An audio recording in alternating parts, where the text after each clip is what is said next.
नाराय हमद, hallelujah. Yesu ने कहा, राह और हक और जिंदगी मैं हूं, कोई मेरे वसीले के बगैर बाप के पास नहीं आ सकता। हालेलुया।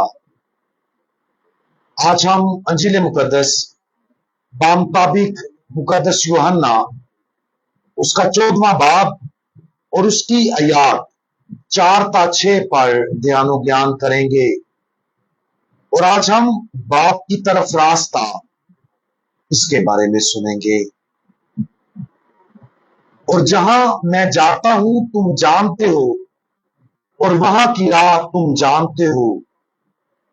तोमा ने उससे कहा, अरे खुदावंद, हम नहीं जानते कि तू कहां जाता है, तो हम वो राह क्यों कर जाने।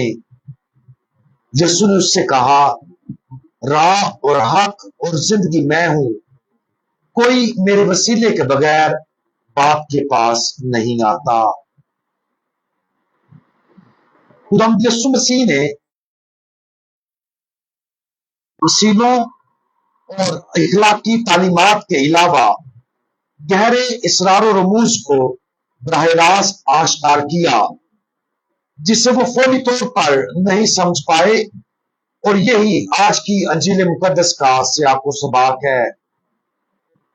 इस गुफ्तगू के दौरान खुदावंद यीशु मसीह ने रासदारी में वजाहत की है कि वो जल्द ही आसमान पर जाएगा, जहां वो अपने पैरोकारों के लिए जगह तैयार करेगा।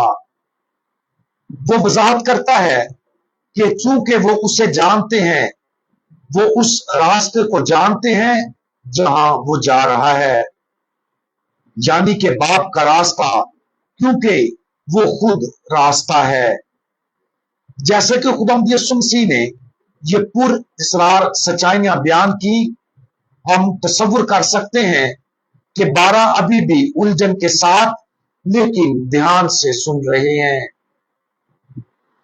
खुदावंद यीशु मसीह ने जो कुछ सिखाया वो सच था।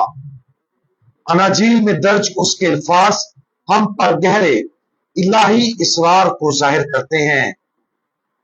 कामिल पाकीज़गी और बहिश्त की अब्दी जिंदगी हासिल करने के लिए हमें बाइबल मुकद्दस के अंदर सच्चाइयों को जानने की जरूरत है। हम एक दिलचस्प नावल या तारीख की किताब को जल्दी समझ सकते हैं, लेकिन खुदावंद यीशु मसीह के अल्फाज को हम जल्दी हजम नहीं कर सकते। वो जो कहता है उसकी गहराई की बहुत सी तहें हैं, और हम उन तहों को सिर्फ दुआ के जरिए ही समझ सकते हैं। इस गुफ्तगू के दौरान फेल्बुस ने उससे कहा, आए खुदावंद, बाप को हमें दिखा तो हमारे लिए बस है। यीशु ने उससे कहा, आए फेल्बुस, मैं इतनी मुद्दत से तुम्हारे साथ हूं, क्या तू मुझे नहीं जानता? जिसने मुझे देखा है उसने बाप को देखा है। फिर तू किस तरह कहता है कि बाप को हमें दिखा?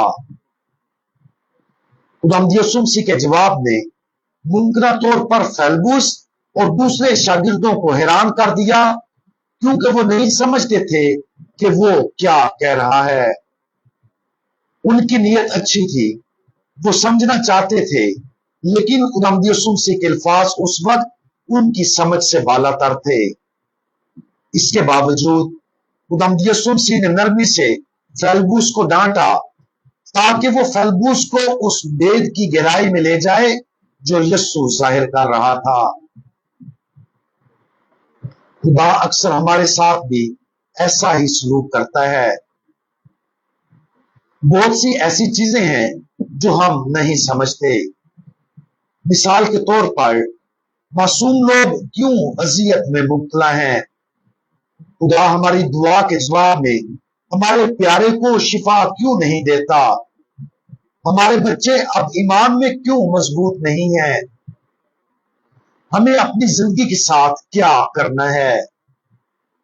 जिस तरह फेल्बुस ने खुदावंद यीशु मसीह के अल्फाज को समझने के लिए मुश्किल का सामना किया, जब खुदा के तरीके हमारी समझ से बाहर होते हैं तो हमें भी उलझन के लम्हात का सामना करना पड़ता है। जिंदगी के सबसे मुश्किल सवालात के लिए खुदा का जवाब शाज़ो नादर ही सीधा या फौरी होता है। क्यों? क्योंकि इस तरह का नुक्ता नजर हमारे दिल की गहराइयों को कभी पूरी तरह मुतमिन नहीं कर सकता। इसकी बजाय जिस हद तक हम उसकी सच्चाई को कबूल करने के लिए खुले होते हैं, खुदा हम पर थोड़ी सी सच्चाई जाहिर करता है और फिर हमें उस पर गौर करने की दावत देता है। इस इलाही इसरार को जाहिर करता है जिससे हम आहिस्ता आहिस्ता समझने की कोशिश करते हैं। जो जवाब हम ढूंढते हैं वो सिर्फ उस वक्त आते हैं जब हम सब्र से खुद को उसकी हिकमत के लिए खोलते हैं जो खुदा की मर्जी के मुताबिक होते हैं। इलाही वेदों को सिर्फ दुआ और खुदा के जहन में मौजूद सच्चाइयों पर गहरी तवज्जो के जरिए ही समझा जा सकता है। खुदा यीशु मसीह ही राह, हक और जिंदगी है। सिर्फ दुआ में खुद को उसके साथ मुतहद करने से ही हम उस राह को जिस पर हमें चलना चाहिए, वो सच्चाई जो हमें सुनने की जरूरत है और वो जिंदगी जिसे हमें जीने के लिए बुलाया गया है, तलाश कर सकेंगे। आज किसी भी चीज पर गौर करें जिसको समझने के लिए हम जद्दोजहद कर रहे हैं। अपने आप को 12 में से एक के तौर पर देखें जिन्होंने खुदा यीशु मसीह की बात सुनी लेकिन समझने में नाकाम रहे। हौसला ना हारें, इसकी बजाय खुदा यीशु मसीह की इलाही सच्चाई की कामनियत को आहिस्ता आहिस्ता अपने अंदर समोने दें। दुआ में वक्त गुजारें, अंजील मुकद्दस पढ़ें, खुले रहें और अपने दिल की गहराइयों से सुने। उसकी नरम आवाज को तलाश करें और जान लें कि वो हमारा रास्ता, हक और जिंदगी है। वो हमारी रहनुमाई करे और हम पर अपनी इलाही हिकमत के भेदों को जाहिर करे ताकि हम भी आसमान में बाप तक जाने का रास्ता जान सकें। हम दुआ मांगे। अजीम तरीन खुदावंद, आपने जो कुछ हम पर जाहिर किया है वो खालिस सच है, लेकिन हमारे जहन अक्सर आपकी हिकमत को पूरी तरह समझने से कासर हैं। हमें उन बहुत से वेदों की तरफ मुतवज्जा करें जिनको आप हम पर जाहिर करना चाहते हैं और हमें दुआ करना सिखाएं ताकि हम आप और आपके आसमानी बाप तक जाने के रास्ते को मुकम्मल तौर पर समझ सकें। खुदा यीशु मसीह, हमारा भरोसा आप पर है। आमीन।